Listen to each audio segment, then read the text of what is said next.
सियालकोट से ताल्लुक रखने वाला एक जुबान दराज बनारसी ठग जब ऐवान में खड़ा होकर गलाजत से भरपूर जबान इस्तेमाल करेगा कि जिसकी जुबान के शर से कोई शख्स महफूज नहीं, और जिस वक़्त हमारा मफरूर वजीर दाखिला यहाँ पर खड़ा होकर यह बात कहेगा कि हम तो डायलॉग चाहते हैं, लेकिन हमारे मुंतखब अराकीन कौमी व सूबाई असम्बली को उस वक़्त गिरफ्तार किया जा रहा होगा, तो फिर जनाबे वाला मुज़ाकरात नहीं हो सकते। इसलिए कि हम अब देखिए सर, मैं आपको अर्ज करूं, उमर सरफराज चीमा क्या कसूर है सर उसका? चंद दिन के लिए पंजाब का गवर्नर है, उसने अपना जमीर नहीं बेचा, उसने अपने जमीर का सौदा नहीं किया। वो सर दोनों बाजुओं से पैरालाइज हो चुका है तकरीबन। उस शख्स का अपेंडिक्स का ऑपरेशन सर। और सर डॉक्टर यास्मीन राशिद का क्या कसूर है? कैंसर सर्वाइवर है सर। वो बच्चियां आलिया हमजा दीगर तमाम बच्चियां, सर शर्म आती है, शर्म से सर झुक जाते हैं कि हमारा पाला किन बेजर्फ और कम जर्फ मुखालिफिन से पड़ा है। इसलिए कि जर्फ वाला मर्द की तरफ उंगली उठाता है, किसी के घर की औरत की तरफ उंगली नहीं उठाता और नजर नहीं उठाता। और हम तो ऐसे बेजर्फों के मुकाबले पर आ गए हैं जिनकी नजरें भी औरतों की तरफ उठती हैं, और जो लोगों की चादर और चार दीवारी। ये सादा साहब 1 मिनट के लिए जमाल एहसन न्याजी साहब को 1 मिनट। जी जमाल साहब का खोलें, माइक खोलें। शुक्रिया स्पीकर साहब, मैं आपकी तवज्जो एक बहुत ही अहम मसले पे की तरफ दिलवाना चाहता हूँ। सरगोदा जेल के बाहर से मेरे हलके के तकरीबन 30 लोगों को पुलिस और कुछ नामालूम अफराद गिरफ्तार करके ले गए, और इनका हमें अभी तक पता नहीं चल रहा, बताया नहीं जा रहा कि उन लोगों को कहाँ रखा गया है। जनाब स्पीकर, हम किससे सवाल करें, हम किसका जाके दरवाजा खटखटाएं कि हमारे लोगों को कहाँ रखा गया है, उनके साथ क्या सलूक किया जा रहा है? 13 महीने बाद उनकी जमानतें हुई और फिर और वो वहां से उनको दोबारा गिरफ्तार कर लिया गया और कोई बताने के लिए तैयार नहीं है। जनाब स्पीकर, क्या हमारे मुल्क में अदालतों का यही इतराम है कि 13 महीने बाद वो जमानत पे रिहा हुए और उन्हें गिरफ्तार कर लिया गया बाहर से, और बगैर नंबर प्लेट की गाड़ियां और दूसरी गाड़ियों में भर के कहां ले गए कोई पता नहीं है और कोई बताने के लिए तैयार नहीं है। तो जनाब स्पीकर, मेरा इस ऐवान से सवाल है कि हम किसका दरवाजा खटखटाएं, और मैं आपसे ये रिक्वेस्ट करूंगा इस पे रूलिंग दे। हमारे 30 लोग जो इस वक्त नामालूम लोग और पुलिस ले गई है, वो बताए कि वो लोग कहां हैं, हम उनके लवाहिकीन को क्या जवाब आपका पॉइंट आ गया, पॉइंट आ गया। ठीक है साहिबजादा साहब। नहमदुहु व नुसल्ली व नुसल्लिमु अला रसूलिल करीम, अम्मा बाद, फअऊज़ु बिल्लाहि मिनश शैतानिर रजीम, बिस्मिल्लाहिर रहमानिर रहीम। व ताअवनु अलल बिर्रि वत तक़वा व ला ताअवनु अलल इस्मि वल उद्वान, सदक़ल्लाहु मौलाना अल अज़ीम। बहुत शुक्रिया जनाब डिप्टी स्पीकर। मैं सबसे पहले अल्लाह रब्बुल इज़्ज़त का शुक्र बजा लाता हूँ, और उसके बाद मैं बानी चेयरमैन तहरीक इंसाफ मोहतरम इमरान खान साहब का, और ख़ुसूसन अपने हलके की आवाम का, N 104 की आवाम का तहे दिल से मशकूर हूँ कि उन्होंने हाथों से गढ़े हुए एक खुद साख्ता लीडर ऑफ द अपोजिशन, जो पूरी इलेक्शन कैंपेन में इस बात का दावेदार रहा कि चूंकि निगरान वजीर आज़म का नाम मैंने दिया था, तो मुझे यकीन दहानी भी वहाँ से करवाई गई है कि मैं हर हाल में इंतखाब जीतूंगा।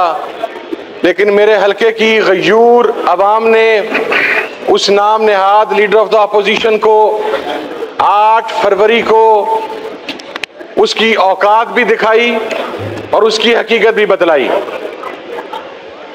जनाब स्पीकर, डिप्टी स्पीकर, चूंकि मेरी तकरीर प्रेसिडेंशियल स्पीच के हवाला से है, मोहतरम प्रेसिडेंट साहब ने अपनी तकरीर में डायलॉग की बात की, लेकिन डायलॉग की बात के लिए एक माहौल चाहिए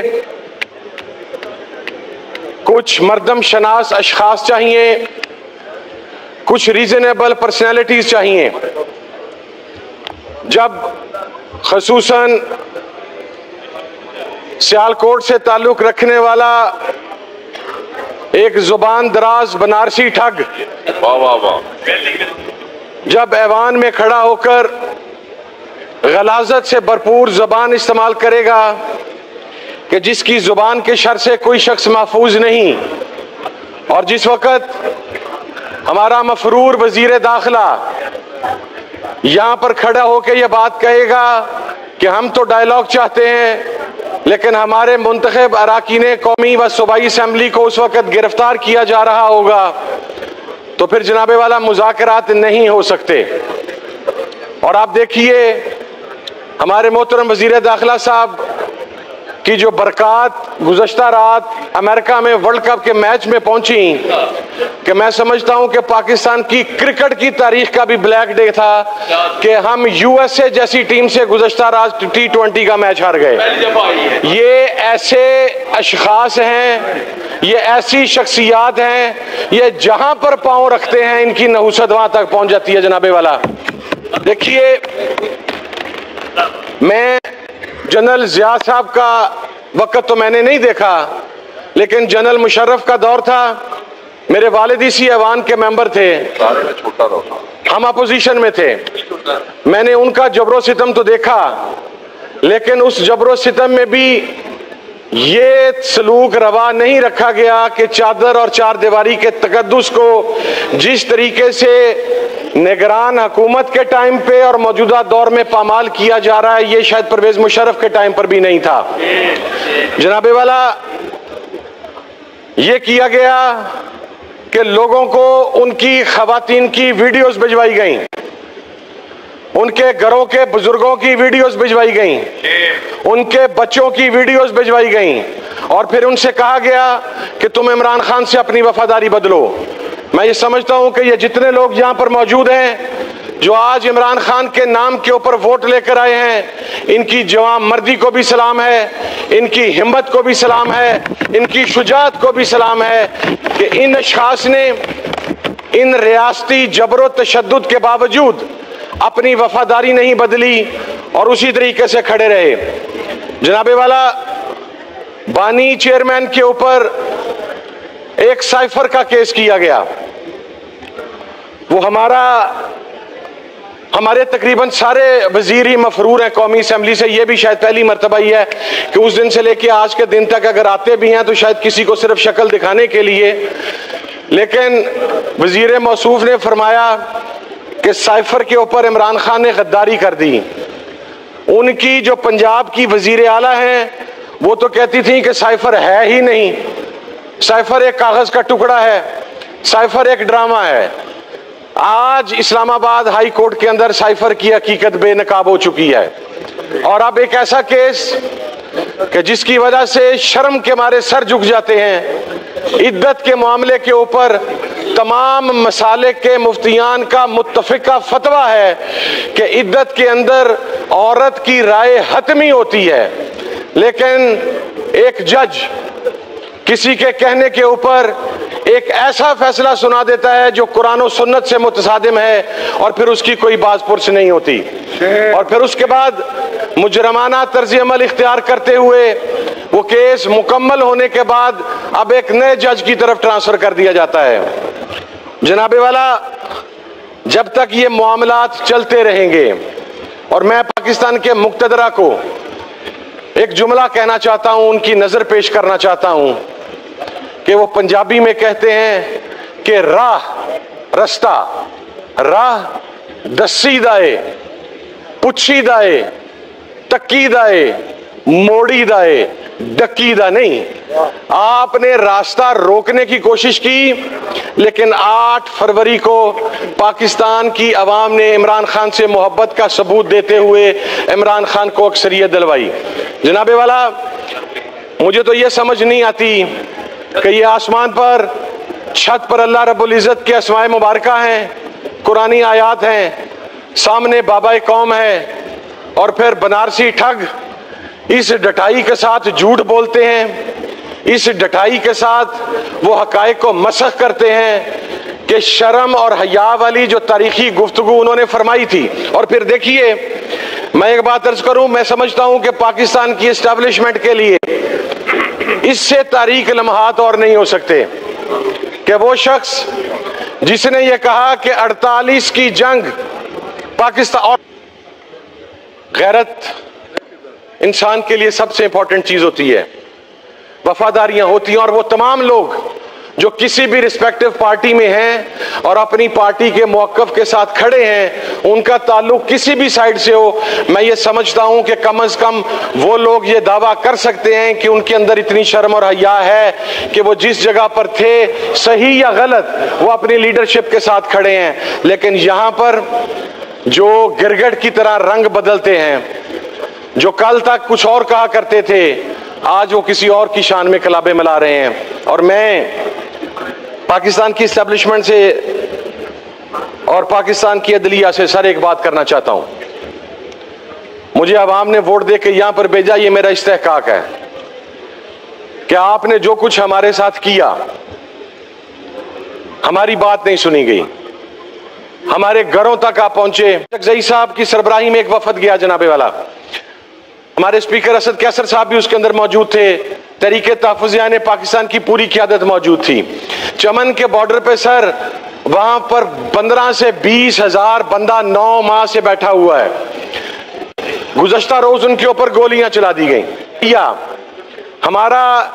हम जिस शख्स को पंजाब में लीडर ऑफ द अपोजिशन लाना चाहते हैं और थे, मियां असलम इकबाल साहब, जो कि एक मुंतखब MPA है, जनाबे वाला पंजाब का हिटलर नुमा IG, जिसे मौजूदा वजीर दाखिला की सरपरस्ती हासिल है, ये हमारे उस MPA को डायरेक्ट कत्ल करने के धमकियां दे रहा है। हमारा appointed leader of the opposition Punjab assembly में नहीं जा सकता क्योंकि ये उसे मारना चाहते हैं। लेकिन ये जो गोलियां बेचते हैं ना जनाब, तस्वीरें, ये जो हमारी खवातीन अरकान कौमी असेंबली को कब्रों की तस्वीर बेचते हैं। मैं एक बात अर्ज करना चाहता हूं सर, कब्र में सिर्फ हमने नहीं जाना, कब्र में इन्होंने भी जाना है। और इस वक्त का तय्युन अल्लाह रब्बुल इज्जत की जात ने करना है कि कौन कब कब्र के अंदर जाएगा और कौन कब कब्र से बाहर रहेगा। ये जो रवैया है ये गैर जमहूरी है। हम मुज़ाकरात करना चाहते हैं, हम डेमोक्रेटिक वे में बात करना चाहते हैं, हम संजीदा लोगों के साथ बात करना चाहते हैं। लेकिन अगर आप इस सियासी इंतकाम को जिंदा रखते हुए ये समझते हैं कि ये मुज़ाकरात होंगे, तो फिर जनाबे वाला ये मुज़ाकरात किसी सूरत के अंदर नहीं होंगे। इसलिए कि हम, अब देखिए सर, मैं आपको अर्ज करूं, उमर सरफराज चीमा, क्या कसूर है सर उसका? चंद दिन के लिए पंजाब का गवर्नर रहा है, उसने अपना जमीर नहीं बेचा, उसने अपने जमीर का सौदा नहीं किया। वो सर दोनों बाजुओं से पैरालाइज हो चुका है तकरीबन। उस शख्स का अपेंडिक्स का ऑपरेशन सर। और सर डॉक्टर यास्मीन राशिद का क्या कसूर है? कैंसर सर्वाइवर है सर। वो बच्चियां, आलिया, हमजा, दीगर तमाम बच्चियां, सर शर्म आती है, शर्म से सर झुक जाते हैं कि हमारा पाला किन बेजर्फ और कम जर्फ मुखालिफिन से पड़ा है। इसलिए कि जर्फ वाला मर्द की तरफ उंगली उठाता है, किसी के घर की औरत की तरफ उंगली नहीं उठाता और नजर नहीं उठाता।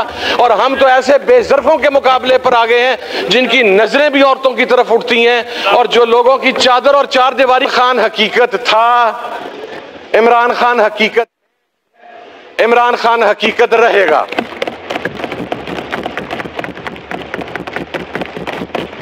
और मैं सर आपको अर्ज करूं, ये जो कल तस्वीरें दिखा के और उन्हें बड़ा 4D 5D जो भी उसको कहा जाता है करके तो बड़ा दिखा रहे थे, ये सेल है वो सेल है।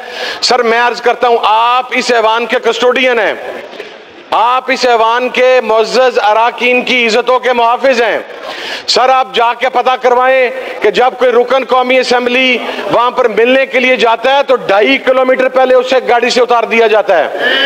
उसके बाद वो चल के तो गेट के ऊपर जाता है, फिर वहां पर 1.5 घंटा उसे गेट के ऊपर खड़ा रखा जाता है। सर उसके जूतों की तलाशी ली जाती है, उसकी जुराबों की तलाशी ली जाती है, उसकी जेबों की तलाशी ली जाती है, उसे आई साइड ग्लासेस अंदर लेके जाने की इजाजत नहीं है। हैं, फिर ये कहते हैं कि इमरान खान अंदर एक लग्जरी मॉल में बैठा है। ये जेल के लोग जो उसकी ड्यूटी देते हैं, उन्होंने हमें कहा कि वो 10 बाई 12 के सेल में है, उसे लकड़ का फट्टा नुमा एक बेड दिया गया है जिसके ऊपर एक दरी है और ऊपर रूम कूलर है, जो रूम कूलर कभी चलता है और कभी बंद हो जाता है, लेकिन वो मर्दे और सर खड़ा हुआ है, वो कंप्रोमाइज के लिए तैयार नहीं, वो बिकने के लिए तैयार नहीं। मैं sir with in a minute wind up कर रहा हूं सर। मेरी सर रिक्वेस्ट ये है कि खुदारा पाकिस्तान के हालात को मद्देनजर रखते हुए इस मसले का हल निकाला जाए सर। आप महज इंतकाम की बुनियाद पर, जब आपका 65% वोटर 30 साल से नीचे हो और उस 65 में से 95% वोटर इमरान खान के साथ खड़ा हो, आप मौजूदा रवश के साथ मुज़ाकरात की बात नहीं कर सकते सर। आपको झुकना होगा।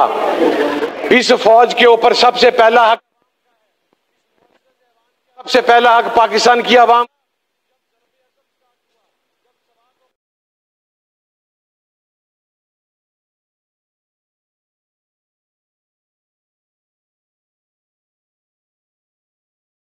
जब रब्बुल सर नमाज का टाइम है, आप 16 मिनट बोल गए हैं अभी तक।